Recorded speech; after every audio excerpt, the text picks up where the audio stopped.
Here's my plan to stop the chemical, physical, and emotional mutilation of our youth. On day one, I will revoke Joe Biden's cruel policies on so-called gender-affirming care.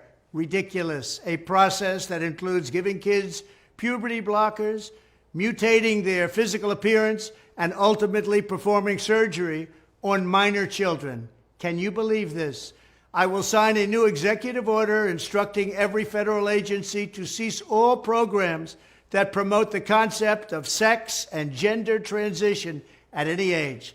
I will then ask Congress to permanently stop federal taxpayer dollars from being used to promote or pay for these procedures and pass a law prohibiting child sexual mutilation in all 50 states. It'll go very quickly.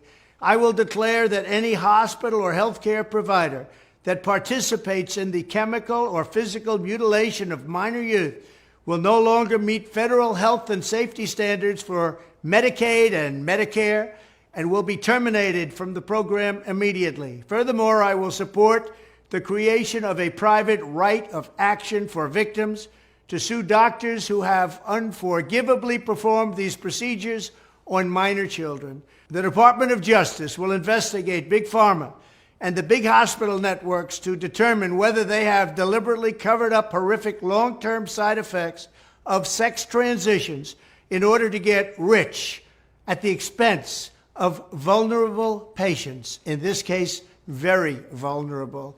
We will also investigate whether Big Pharma or others have illegally marketed hormones and puberty blockers which are in no way licensed or approved for this use. My Department of Education will inform states and school districts that if any teacher or school official suggests to a child that they could be trapped in the wrong body, they will be faced with severe consequences, including potential civil rights violations for sex discrimination and the elimination of federal funding.